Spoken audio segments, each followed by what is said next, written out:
so beautiful. Guys, welcome back to my channel. Today I will be reviewing the Adidas Adizero Evo SL. I think that's its name. But before we get into it, full disclosure, I'm not a technical expert. I don't know what a technical expert would even be or what that job title would be called, but it's not me. I am an average runner.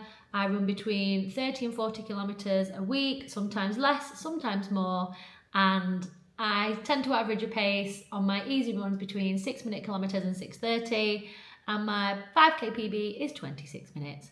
Why do I share that with you? I share that with you because that would give you a good gauge of the type of runner that I am. Probably even a strong hobbyist. I am just a runner. And on today's review, the much talked about, for quite some time actually, I think, in running spaces, the Adidas Adizero.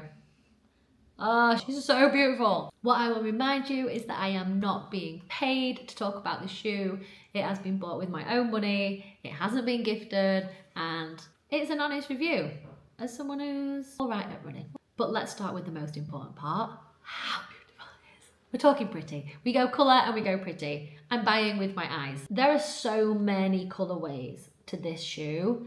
This was my colourway of choice because I bought this a few months ago to see me through my winter runs. And even here, this is why, because they end up grubby from being out on very dirty British roads in wet, windy weather. This combination, the pink, the orange, but there is another reason why I went for this particular colourway, and that's because it matches my socks. For any of you who are new here, I've set up my own business called Out Running. At the moment, we're stocking running socks. I'm obviously going to say they're amazing, but they are amazing. You only have to try one pair and then you'll come back for more because that's what happens. Edition bright pink sock coming like in the next few weeks. So very selfishly, I bought these shoes because I knew what was coming. Other than how pretty it is, let's talk about how it works. I always talk about the cushioning around the back. This is, I would say, mid-cushioned. It is not as cushioned as the Asics Super Blast, and it is not as thin as the Saucony Endorphin Pro 4, but it is cushioned and it's comfortable. It does have only a little bit of padding in the tongue, but not too much. I think they save some weight there, and it's not a fully see-through upper like the Saucony Endorphin Pro 4 is. You know what? I just think it's a good, solid, all-round, I would say an entry-level everyday runner. So as always, go and get your gait analysed. These are a neutral shoe. Again, like all the shoes are, they're always bloody neutral. It wouldn't necessarily be suitable for someone needing a stability shoe.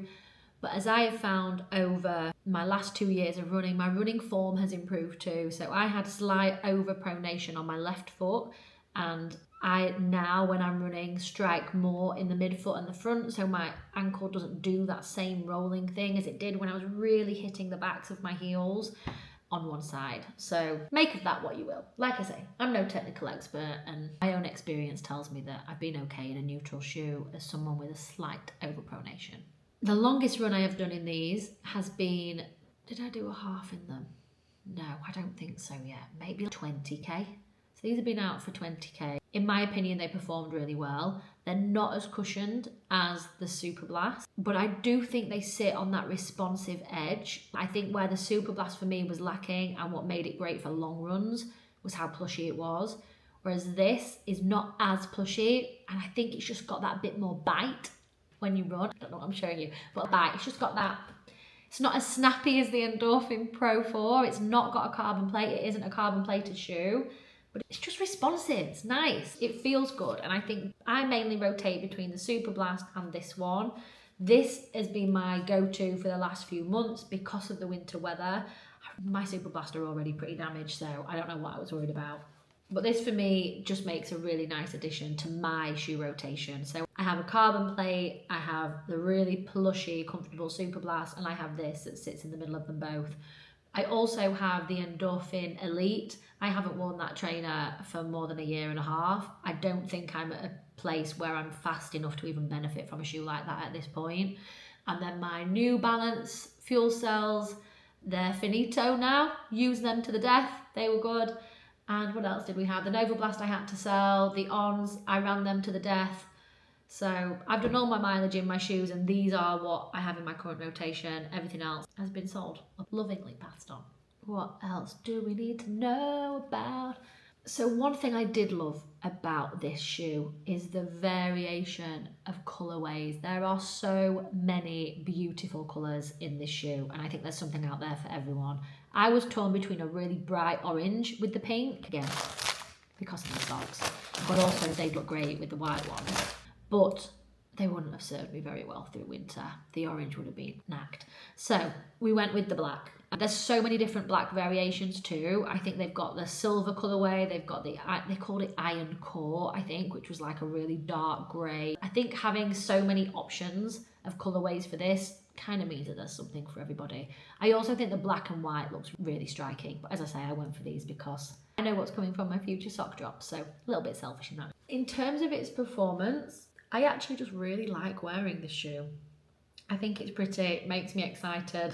I know I talk about this and I've realised it's a bit of a thing for me now. I love it when the bottom is a different colour to the top, when you're running and lifting your foot like that, and it looks like that underneath. I just think it looks cool when people are running, so I feel like this is something that I didn't think I was actively looking out for, but every pair of trainers I own have this, a different colour pop to what's on the upper. But I love running in them. I think they're a great shoe. I definitely understand the hype around them. I think often when you're on social media and people are kind of trying to push you in a certain way, they might be getting commissions or other things for advertising or even paid to talk about shoes. It can be hard to discern what feels legit.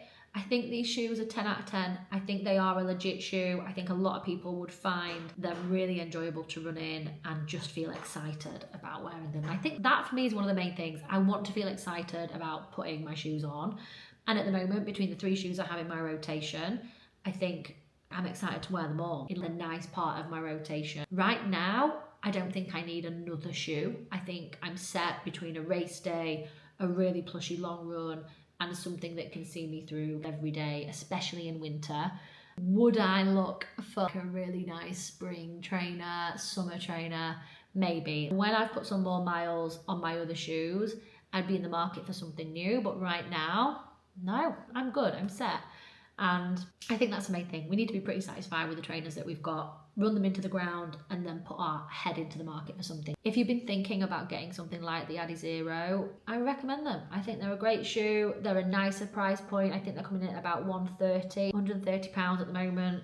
On places like ASOS and Shoe and them places, you can pick up certain colourways at a discount, so I'll bear that in mind. I think all of the colourways, I've said this before, eventually end up in a sale of some sort. If you're not picky or fussed about the colour that you're going to get, you just kind of want to try the trainer, there will be something out there in this range. One of the colourways will be in the sale at some point. Probably not on the Adidas website, but on different retailers when they've got their sales going on. So I think that concludes me on the Adidas. I have never tried an Adidas shoe until this one. Really rate it. Would definitely look at other shoes in their range, particularly for running or other types of speed work.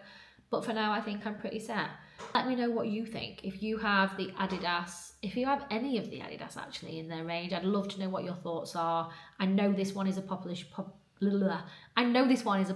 in the community, and I'd love to know if you're wearing it, trying it, if it's a new one, if you keep going back time and time again. Where are you with the Adidas Adizero Evo SL? Why do they do that? Why give it such a stupid name? But thank you for being here. Thank you for watching. And if you like this video, please don't forget to hit the thumbs up. And you'll need to hit that subscribe button if you want to see more reviews like this. See you in the next one.